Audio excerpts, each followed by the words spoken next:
último ano eu tenho percebido uma melhora absurda no meu aprendizado e na retenção dos conteúdos da faculdade. E isso tudo graças ao estudo ativo e à repetição espaçada. Então nesse vídeo eu vou mostrar pra vocês como que eu estudo no dia a dia com esses métodos maravilhosos. Então, bora lá!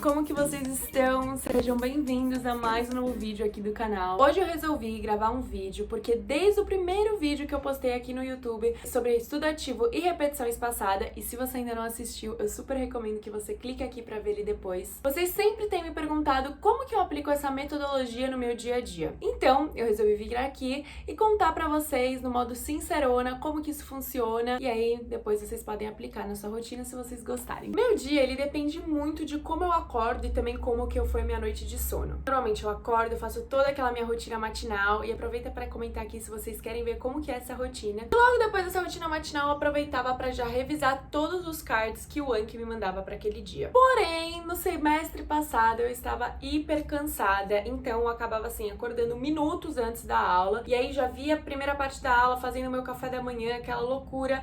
E por mais estranho que pareça, quando eu acordava mais tarde, isso me deixava com muito menos energia do que se eu madrugasse, eu fizesse toda essa rotina da manhã. E aí eu acabava não fazendo esses cards logo de manhã. Então, assim que começava a aula, depois que já tava num conteúdo mais pesado, depois que eu já tinha comido alguma coisa de manhã, eu fazia o meu setup clássico, e lembrando que todas as minhas aulas teóricas foram basicamente por EAD. Meu computador, ele ficava dividido na tela entre era o professor falando e na outra já era o Anki. E eu também deixava meu tablet embaixo com o slide da aula aberto para eu anotar informações extras que eu não sentia necessidade de fazer algum flashcard a respeito. Para tudo! Como é que eu faço esses flashcards durante as aulas?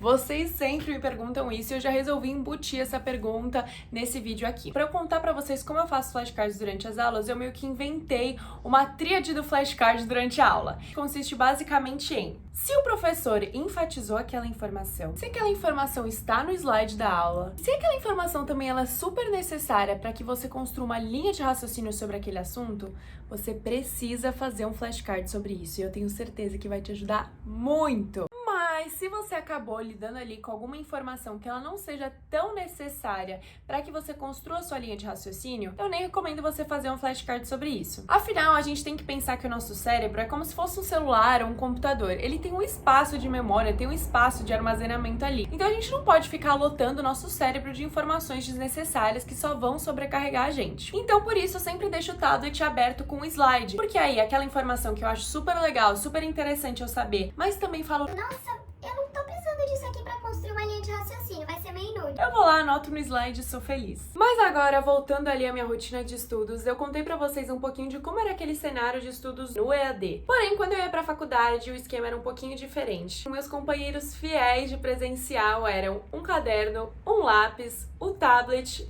e o meu celular. Se a aula ela tivesse sendo com todo mundo sentado na cadeira e o professor falando na frente naquele modelo bem clássico, o que eu fazia era pegar ali o meu caderno com o meu lápis e aí eu ia assistindo a aula, acompanhando também o slide com o tablet ali, e todos os flashcards que eu pensava tipo, preciso escrever isso, eu anotava no caderno mesmo a lápis. Quando era omissão de palavras, eu colocava 3 pontinhos, embaixo eu escrevia a palavra que eu ia colocar, enfim, eu dava um jeito de trazer a tecnologia ali pro lápis e pro papel. E também usava o tablet naquele mesmo esquema que eu já usava em casa. Mas quando a gente tinha uma aula num modelo um pouco diferente, numa simulação, que é meio ruim ficar ali anotando com papel, eu simplesmente usava o aplicativo de notas do meu celular mesmo. Então às vezes a gente tava lá numa simulação, dentro da sala, com aqueles bonecos, e aí tava tendo um caso todo. Então o que eu fazia era anotar algumas informações que eu achava também essenciais pra construção de raciocínio, eu não ficava fazendo flashcard de caso clínico.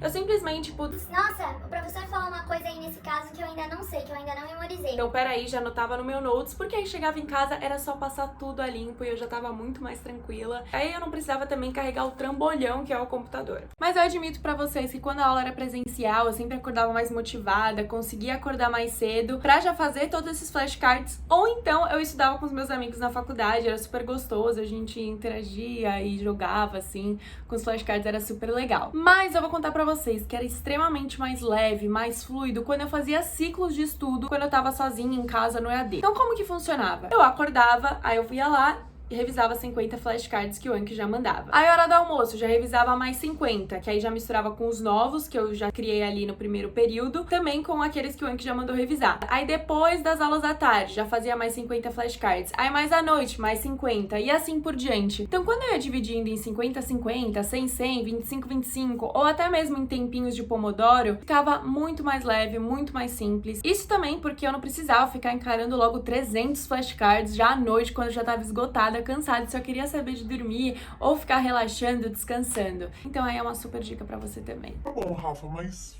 e aí, existe vida além do Anki pra você? E sim, existe. No primeiro semestre, que era quando eu tava com mais energia ali, tinha acabado de descobrir o Anki, ainda não tava muito cansada, o que me ajudava muito a consolidar tudo aquilo que eu via nas aulas e tudo aquilo que eu fazia com as repetições espaçadas era a criação de mapas mentais. Eu amava pegar matérias que precisavam muito de uma organização de linha de raciocínio, como, por exemplo, a fisiopatologia, e aí eu montava um super mapa mental para cada assunto. Eu usava o aplicativo Simple Mind App no tablet mesmo, que me ajudava hiper, mas você pode fazer a lápis, tem mais 1001 aplicativos, 1001 plataformas. Outra coisa que eu também amava fazer, que é com o Anki, mas era uma coisinha mais à parte, era pegar, por exemplo, algumas provinhas que a gente tinha feito ao longo da semana, formulários, e ver os meus erros, ver aquelas coisas que eram mais cruciais, e a partir disso eu criava flashcards em cima de todos aqueles meus erros, que eram essenciais para minha linha de raciocínio, senão eu não teria errado a questão. E isso me ajudava muito até a tirar notas melhores nas outras provas, porque por mais que não repetisse as perguntas com as mesmas palavras e assim por diante, eu muitas vezes precisava daquele conceito que eu errei na provinha anterior para arrasar ali naquela nova questão. Então isso ajuda muito. Tanto a questão dos mapas mentais, como as questões também erradas, reformulava flashcards em cima disso, ajudam bizarramente.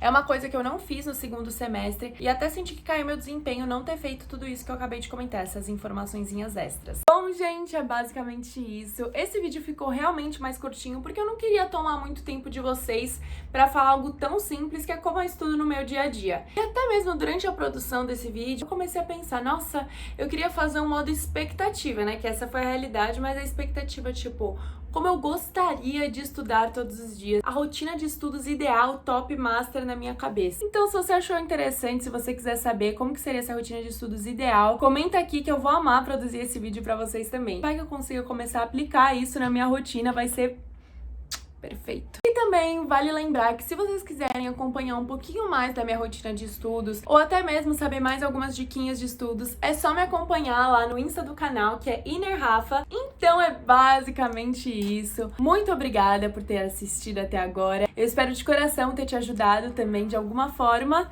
E qualquer coisa, só me chamar, só comentar aqui embaixo que eu vou amar ver todos os comentários. E até segunda que vem.